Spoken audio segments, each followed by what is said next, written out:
Un sondage intéressant et amusant dans le Journal de Montréal. On est allé voir des anglophones et des allophones et on leur a demandé est-ce que vous connaissez Pierre-Carl Péladeau, Pierre Bruno, Véronique Cloutier, Rémi Girard, Normand Brathwaite, Guillaume Lepage. Et on se rend compte que les anglophones, je ne sais pas exactement où ils vivent, mais ils ne vivent pas au Québec.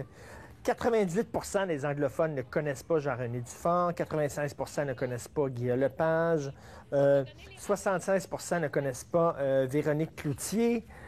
Christian, qu'est-ce que tu en penses? On dirait qu'ils vivent au Canada, qu'ils ne vivent pas au Québec. Moi, je pose des questions sur la méthodologie du sondage, franchement, parce qu'il y a une question qui n'est pas là, qui aurait dû être. Connaissez-vous Richard Martineau, en fait? Ah bon, deux personnes. Mais plus sérieusement, moi, ça m'a déçu parce qu'on nous parle beaucoup des Anglo-Québécois qui sont devenus bilingues, hein, oui. qui sont beaucoup plus bilingues qu'avant. Moi, j'avais lu parfois des critiques disant, oui, ils sont bilingues, mais ils ne pratiquent pas à ce point-là le français une fois qu'ils ont appris le français. Or, les résultats de ce sondage-là nous montrent qu'on peut être bilingue puis se désintéresser de façon assez massive de la culture québécoise francophone. Donc, déception. Moi, je dois dire que je suis déçu. Déception en même temps. Est-ce que c'est ce qu'on leur demande? Joanne, ce qu'on veut, c'est que les anglophones du Québec puissent parler français pour pouvoir négocier avec nous en français. Mais de là, est-ce qu'on veut les obliger à regarder la télévision française aussi, là?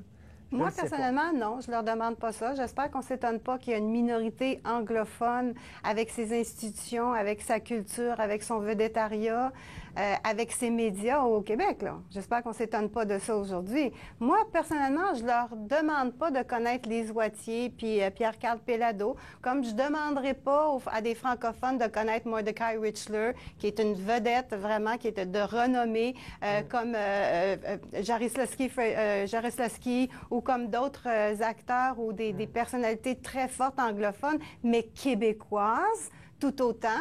Donc, est-ce qu'ils vivent plus au Canada qu'au Québec? Peut-être que c'est quelque chose qu'on peut dire. Est-ce qu'on peut dire qu'ils se désintéressent de la culture québécoise, le vedettariat?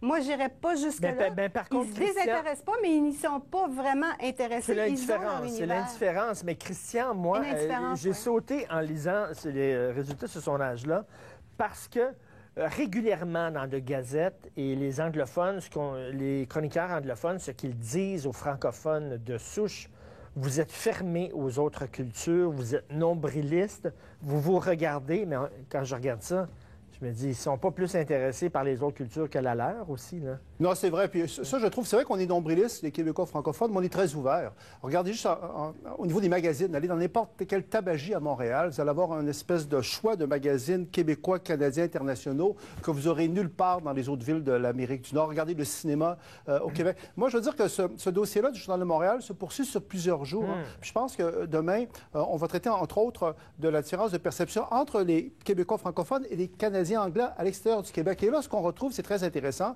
c'est quelque chose dont on ne parle plus parce qu'on est tellement dans le multiculturalisme puis la charte, on retrouve le biculturalisme. C'est à quel point la majorité des Québécois francophones ne connaissent pas les vedettes canadiennes anglaises et inversement, les Canadiens anglais ne connaissent pas les vedettes québécoises. Nous, on s'intéresse plus aux vedettes américaines, au fond, à nos vedettes à nous, aux vedettes françaises et eux aussi. Donc, on voit que la dualité canadienne qu'on nie, sur le plan culturel, elle est très présente. Le biculturalisme... C'est-à-dire, Christian, que nous, on se considère d'abord avant tout comme Québécois et eux, les anglophones ici, se considèrent avant tout comme Canadiens. Nous autres, on se fout de la culture canadienne et eux se foutent un peu de la culture québécoise. C'est tout en reconnaissant totalement le droit aux Anglo-Québécois d'avoir leur espace à eux puis d'être chez eux. Je trouve que c'est quand même décevant, ces sondages-là, pas plus de connaissances. Ils sont quand même dans un Québec en majorité francophone. Il y a Pierre-Carl Péladeau, entre autres, là, indépendamment du fait qu'on travaille pour Québécois. Je trouve ça un peu bizarre que quelqu'un qui a un tel rôle au Québec ne soit pas plus connu des Anglo-Québécois. Je trouve que c'est un peu décevant. Et Joanne, tu disais, tu n'étais pas d'accord avec ce que je disais?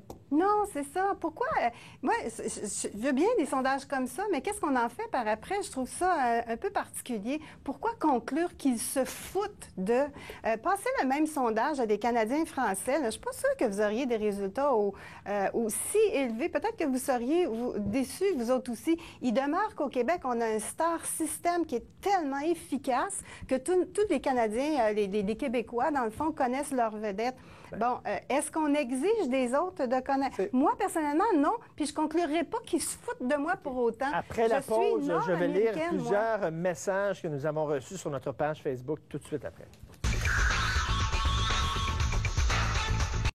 beaucoup de réactions sur notre page Facebook au sondage. Chana, je suis anglophone, j'ai passé toute ma vie au Québec. Je connais très bien toutes les célébrités mentionnées dans le sondage. Les personnes interrogées sont au Québec depuis quand? Je crois que les résultats sont à prendre avec un grain de sel. Rebecca, les Anglos du Québec ne s'intègrent pas à la culture québécoise. Ils ne voient que les personnalités américaines. Je me demande d'ailleurs s'ils connaissent les vedettes canadiennes. C'est une bonne question.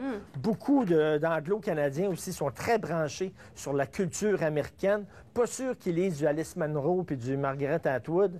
Et Christian, une réaction qui va te faire lever, je crois, coller au plafond. Nos célébrités ne sont pas des célébrités au Québec. Au Québec, on appelle célébrités des vedettes locales.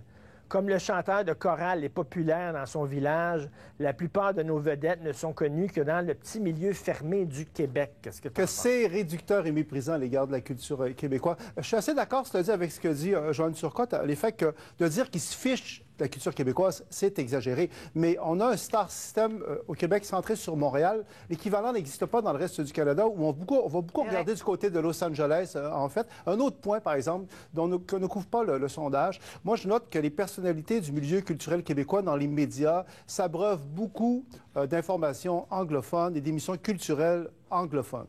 Peut-être que la population en général ne connaît pas les vedettes canadiennes anglaises, mais il reste que les gens qui sont dans les médias au Québec là, vont lire beaucoup le Globe and Mail, puis le National Post, puis vont beaucoup s'intéresser à ce qui se passe dans le reste du Canada. Joanne, comment peuvent-ils s'intéresser aux débats qui traversent la société québécoise s'ils ne connaissent pas vraiment, même pas les grosses vedettes, ils n'écoutent pas les émissions québécoises, ils n'écoutent pas ce qu'on se dit dans les émissions Québec. Tout ce qu'ils écoutent, c'est les chroniqueurs anglophones.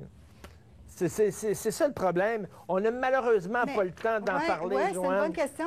Okay. Merci beaucoup, Joanne Marcotte. Merci beaucoup, Christian Dufault, et bon anniversaire encore pour le meilleur, pour le pire de la journée.